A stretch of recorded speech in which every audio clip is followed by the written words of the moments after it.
Shocks are still being very strongly felt in Kathmandu. He says there is a lot of panic. People are very scared. They've been crying, many of them rushing out of their homes.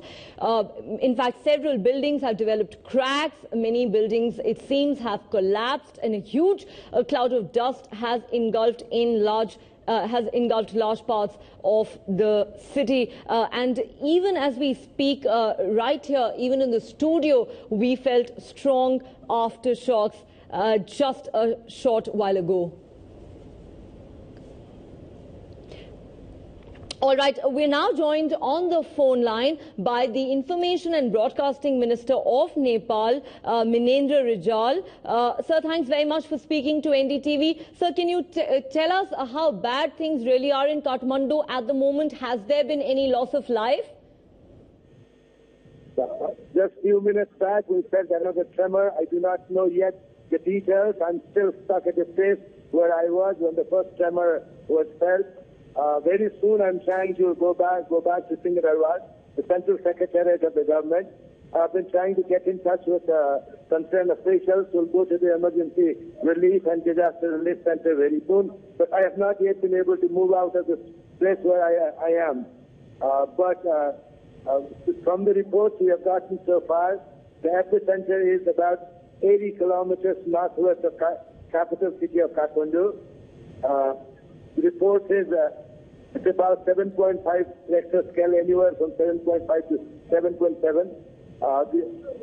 So I have not confirmed reports, but what I've heard from various sources, damage has been pretty large and profound in the western part, somewhere between capital city Kathmandu and Pokhara.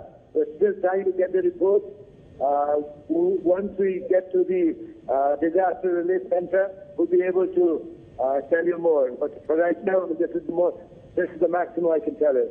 Right, sir. I completely understand that it is perhaps too early to really talk about how much damage may have been caused. You have to understand this.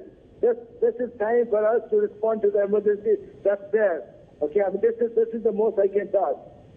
All right, sir. Thank you very much. This. All right, sir. Thank you very much for speaking to NDTV. We'll try and come back to you later for more. The Information and Broadcasting Minister of Nepal, they're saying that he needs to, of course, attend to this emergency situation. Right now, the government is coordinating relief and rescue operations. He said it's too early to say how widespread the damage may be. He wasn't able to tell us whether there has been any loss of life so far. The government, of course, in the process of collating information. Details at the moment are very sketchy because this happened barely 30 to 40 minutes ago when a massive earthquake measuring 7.5 on the Richter scale struck Kathmandu, the capital of Nepal, and the strong tremors were in fact felt across India, including right here in Delhi. All right, I'm told we can now go back to NDTV science editor Pallav Bagla, who is with us on the phone line. Pallav, we tried to get more information from the INB Minister of Nepal there. All that he could tell us was that the government is trying to coordinate rescue and relief efforts and that some damage has certainly been caused. We've also seen pictures of some collapsed buildings. Massive damage certainly seems to have been caused to many buildings, but we still don't have any information about whether there's been any loss of life. But we've been talking with you about what an earthquake of such a magnitude usually means. What more can you tell us about that?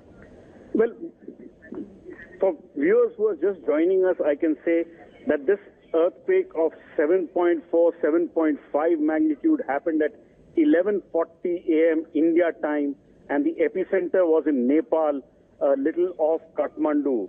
So it's a Himalayan region earthquake, it's a continental earthquake, and this is an area which has not experienced an earthquake of such a high magnitude since 1934. In 1934, the Bihar-Nepal earthquake of 8.2 magnitude happened in that particular region, and that caused a massive loss of life and damage. But 8.2 and a 7.4, 7.5 magnitude earthquake is of a very different order. The energy released between an 8.2 and a 7.4 magnitude earthquake is 20 times less. So this earthquake is 20 times less than the worst earthquake which hit this region in 1934. But since 1934, since an earthquake of a high magnitude did not happen, there was a lot of pent-up energy which was collecting in the fault which is right below Kathmandu. This is an area where the Indian plate is going under the Eurasian plate. This is called a continental earthquake. These earthquakes can cause widespread damage in the area where the epicenter is.